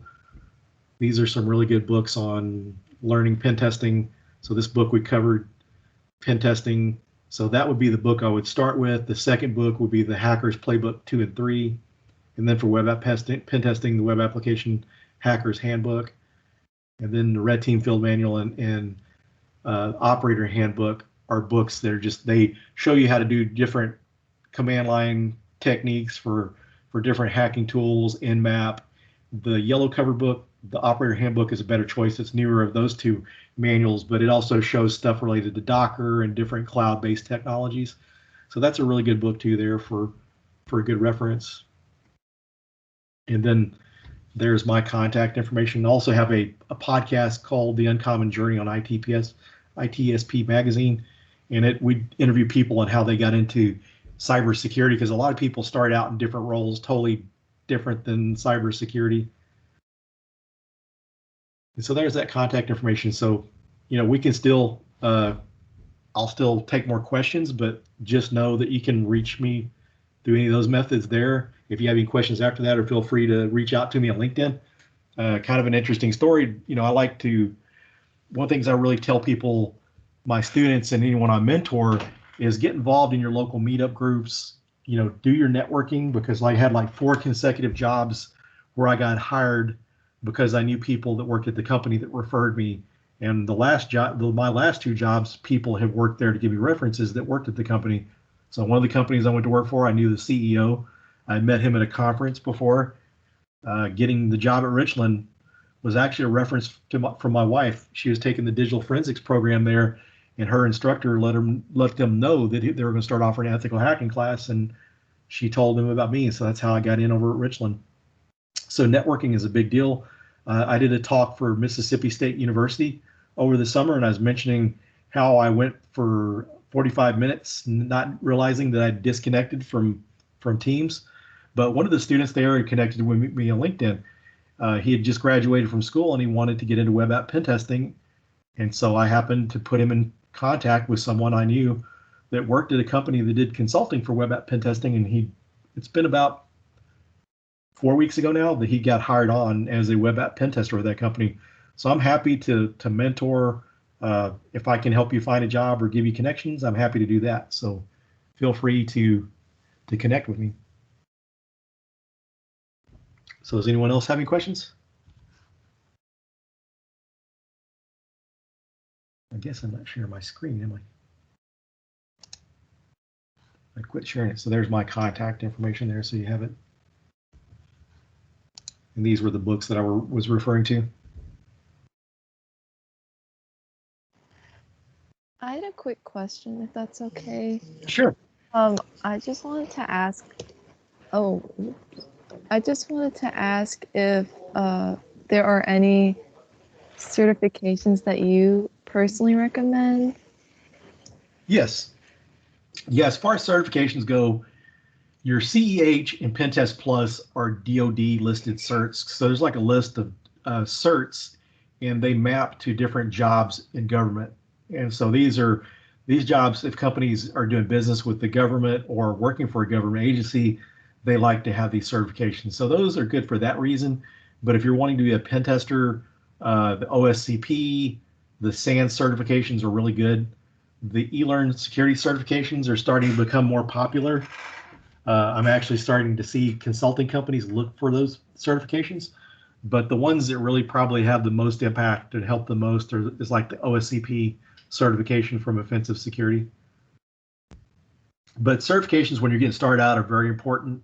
Once you get your foot in the door, unless you're working for a consulting company, it doesn't matter. And there's some really high-end, what they refer to as boutique pen test firms that they specialize in pen testing, and there may be people there that don't have certifications.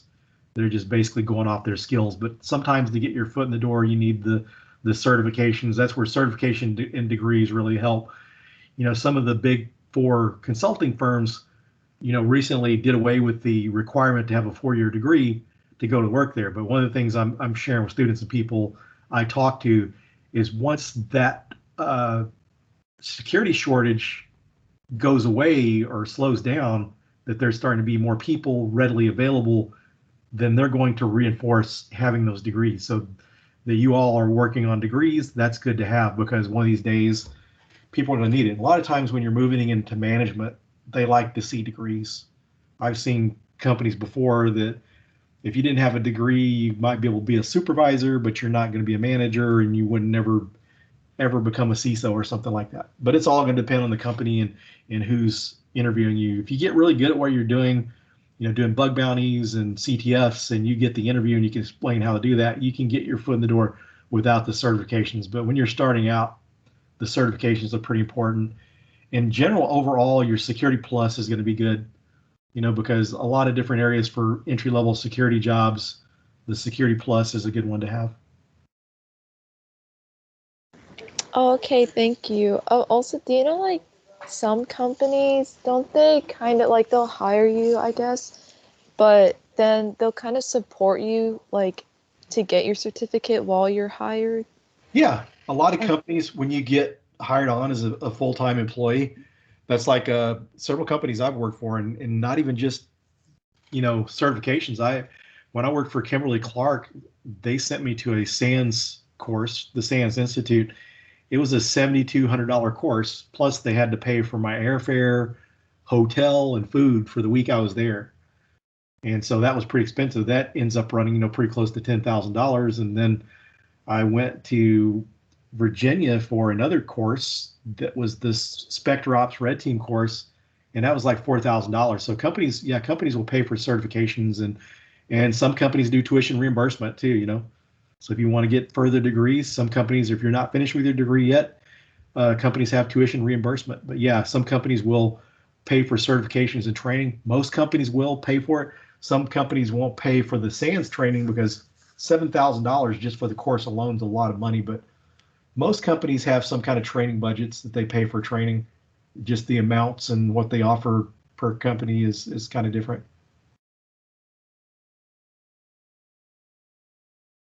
Okay, thank you. You're welcome.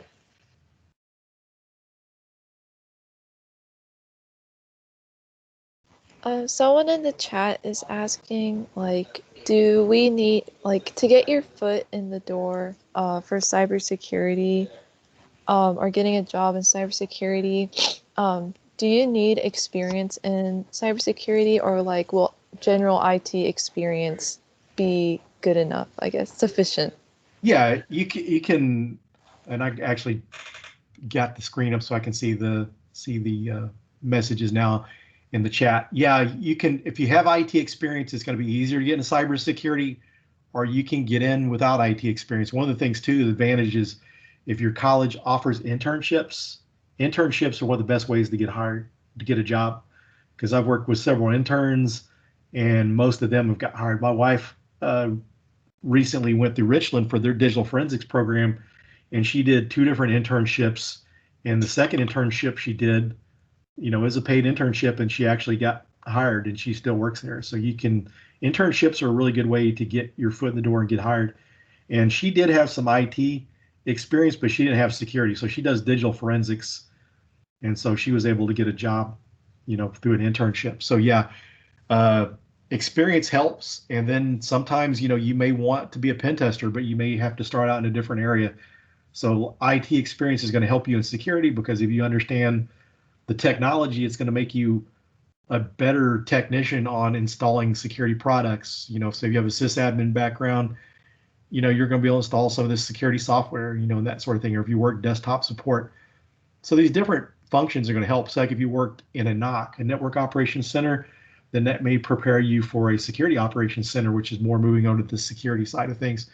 So experience is going to help you, but there are chances to get in. But sometimes, it's,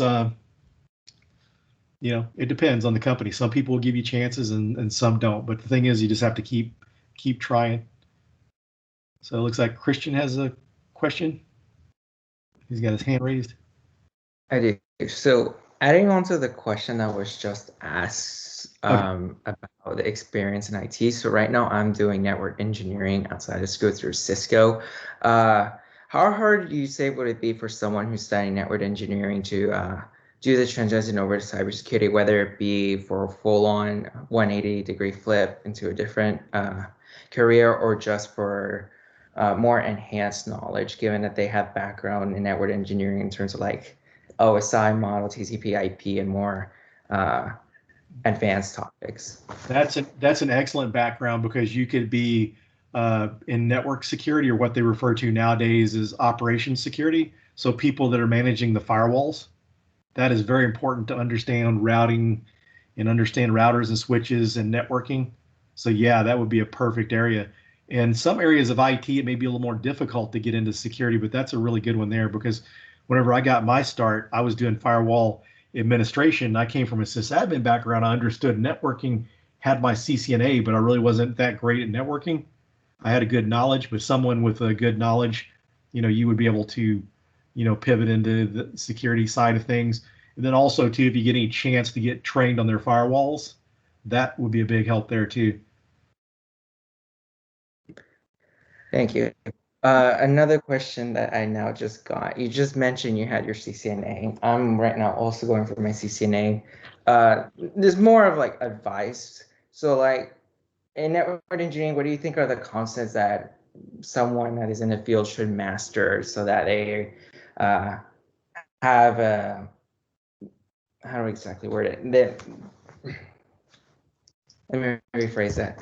What are the concepts that someone in like going for their CCNA or network engineering should like better grasp, so that when they go into like cybersecurity, they're able to understand things more easily?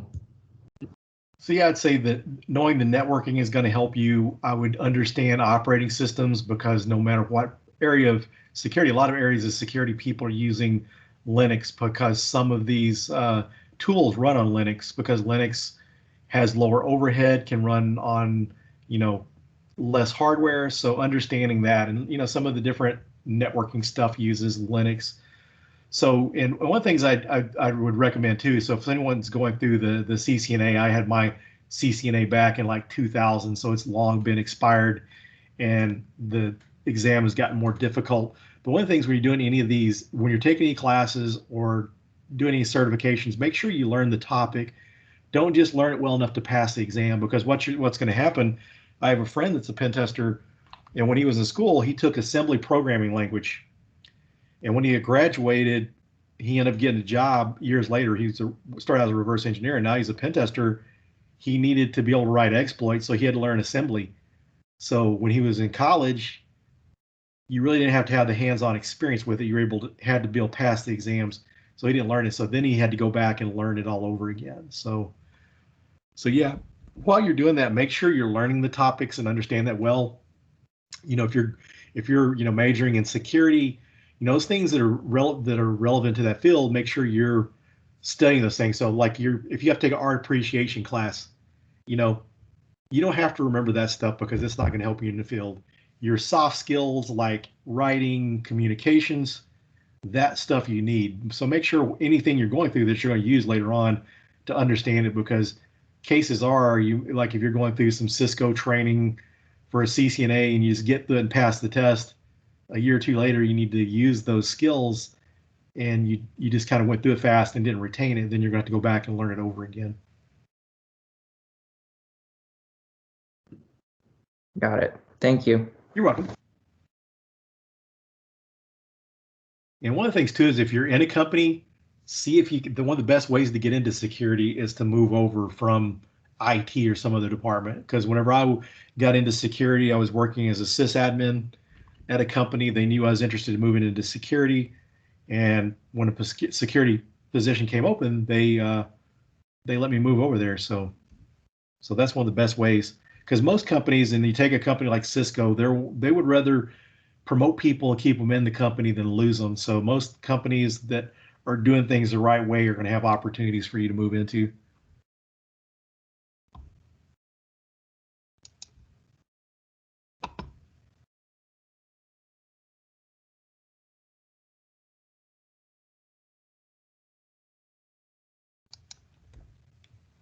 So anyone else have any questions?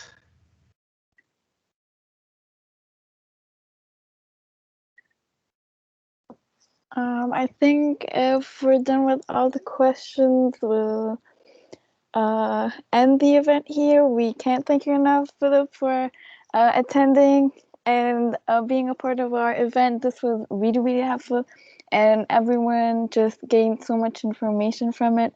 We're really happy that we got the chance for you to be part of our event. Well, thanks for inviting me. It's a pleasure. I love to mentor and share knowledge. So we really had a good time. You all had some really good questions. So yes, thank you so much. Thank you. Thank you.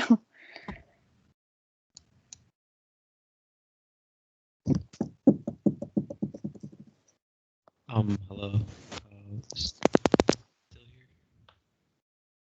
Hello.